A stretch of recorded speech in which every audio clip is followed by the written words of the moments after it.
Monapule is my brother's child. He was living with his mother and father. Then his mother got ill when he was still a baby. And then his mother was admitted at Western Hospital. She was there for a long time. When she passed on, Monapule was 3 years. So she didn't know her mother exactly. And then from there, she stayed with his father, my brother. So I helped them out. And then one day, Monapule's grandmother, the family of the mother, came to my brother and said they want the child. My brother was crying very much. He said my brother wasn't working. He was crying. He said, from babyhood, I look after this child. We went here when his mother was in hospital. We went there to the social workers, and then I explained to the social workers, this brother of mine, he doesn't work, but he takes good care of a son. And he gave him everything.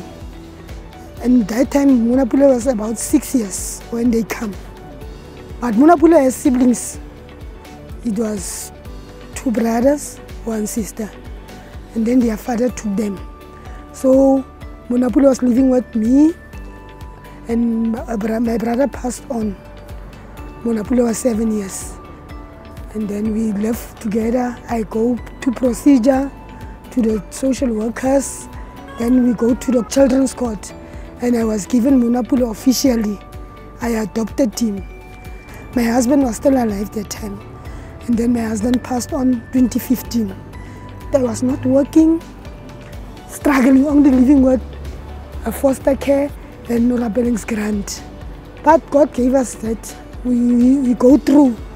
And then at school, Monapule was grade 2 when her father passed on. From that, Monapule dropped at school, grade 2.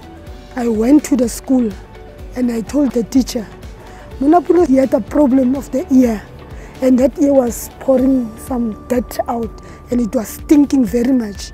So the children in the class start to tease him. And then I go to the teacher, I told him, I took the child to the hospital.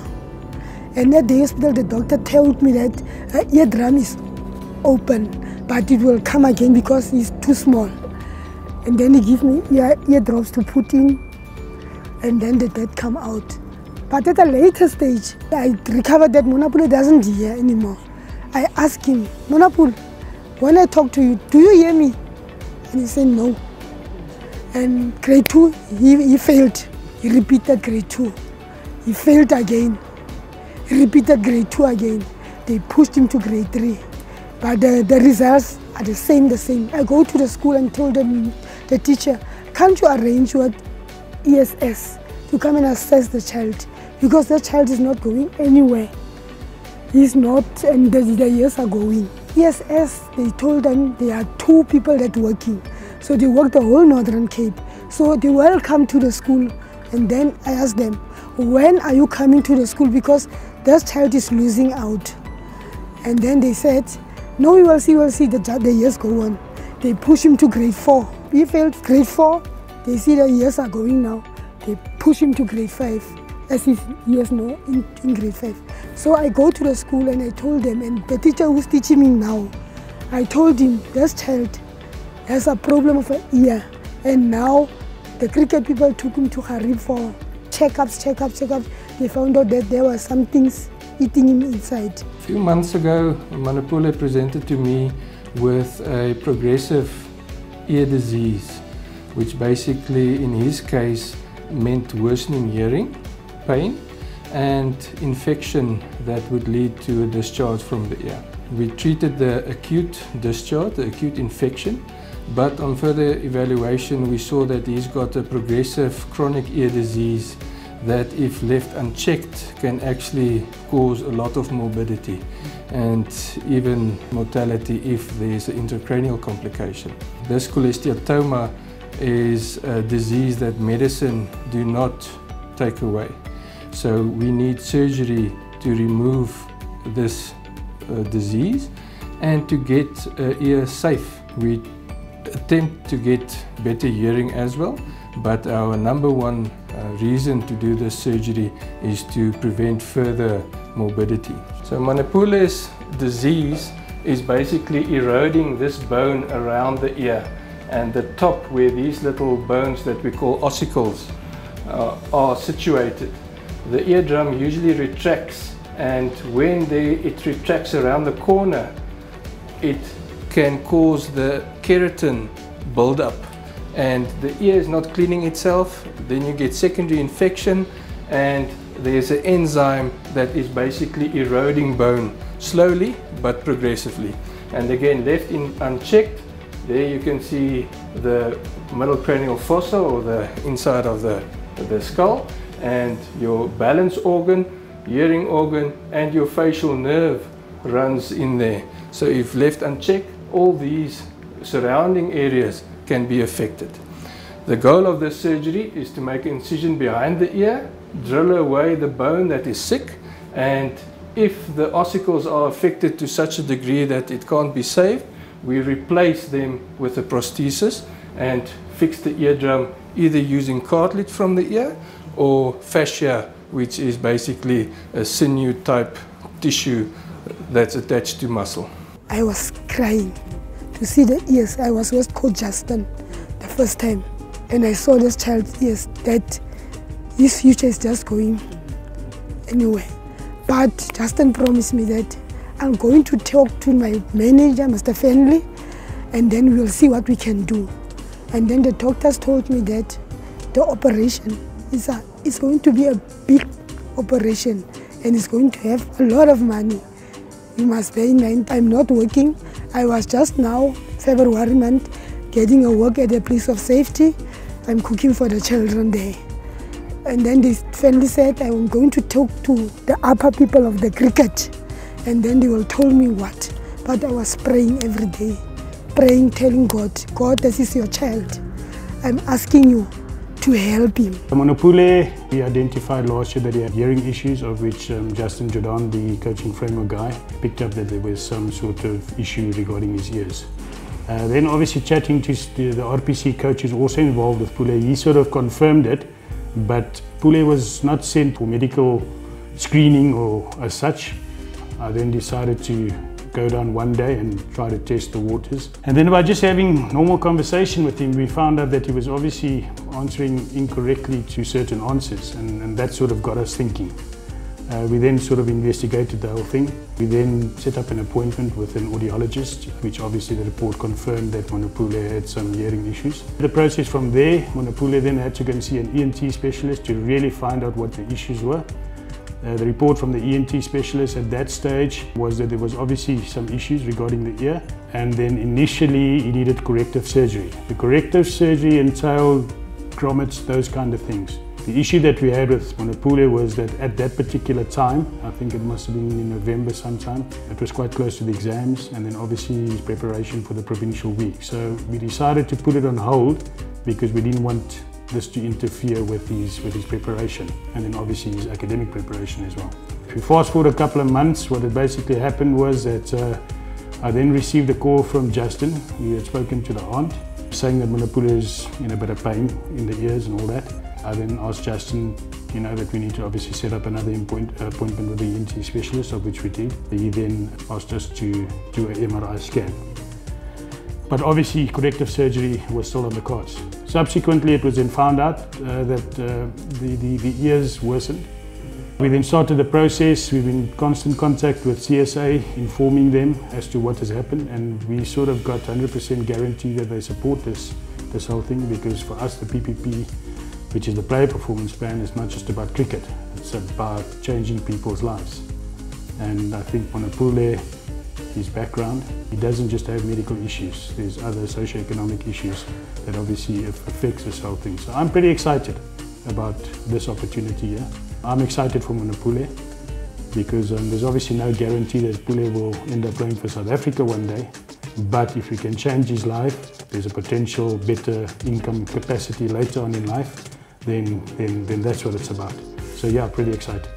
PPP stands for Player Performance Plan. It was initiated by Cricket South Africa, and it guides all the members on how to address the performance gaps experienced by talented cricketers, especially in the disadvantaged communities. The PPP is also a practical plan and provides every identified cricketer with the best possible opportunity to perform at the highest level through all the pipelines of Cricket South Africa. With this case with Manapule, what was important was that Justin, the framework coach, he then determined that Manapule might have a hearing problem because he wasn't listening to instructions. Justin then spoke to our coaching manager, Finley Brooker, and they then took it further to have interventions, medical interventions. Initially, there were tests done before that, and I must also acknowledge the contribution of the Northern Cape Academy of Sport, and they also helped us in terms of that. And Cricket South Africa, who basically will also now see to the operation. Manapule was diagnosed with a hearing loss, and he's going to have now corrective surgery today, and we also want to wish him good luck with that as well. He's working with his hands, but writing and reading, nothing. Manapule, when he's in class, he doesn't hear the teacher. And I was always communicating with the teachers, the principal. And then when I go to them and told them that Manapule is going to operation, they just told me that they were thinking Manapule was playing. He didn't want to learn or what. I said, no, principal, I go with you all the time. What happens, I go with you. I told you everything. As a school, we thought that he is a slow learner because for the years that he's been here, we've been struggling with him in terms of saying, but we were not even aware that he has a hearing problem.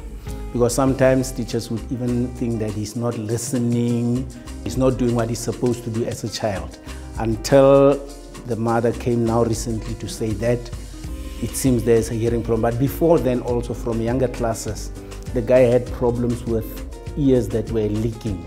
The guardian did come, and the report that she gave from the side of the hospital where he was taking him for treatment, they were saying that there's something wrong with the ear, but he is going to outgrow that. So we actually worked on that.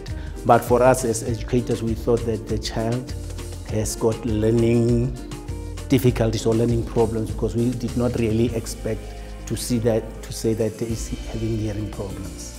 And then the cricket people told me the good news that the cricket people will pay for the operation. I was so happy. I want to thank them from the bottom of my heart because this child is also my child. In the house, I took them equal. There's no one, I'm the aunt. I told him, you must not call me aunt, you must call me mom.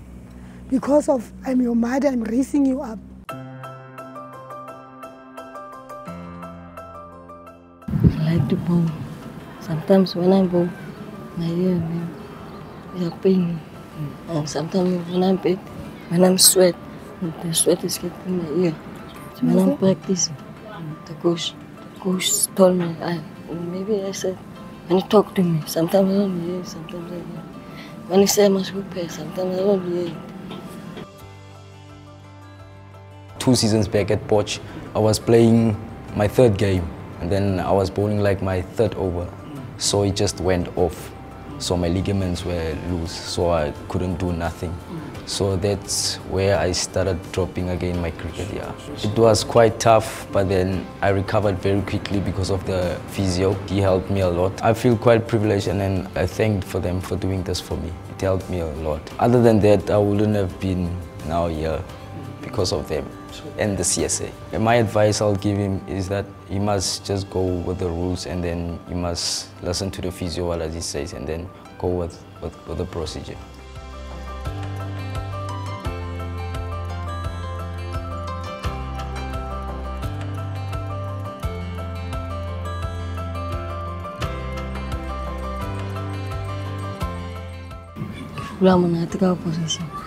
I hope when he come out of the operation, everything must go well, especially at school.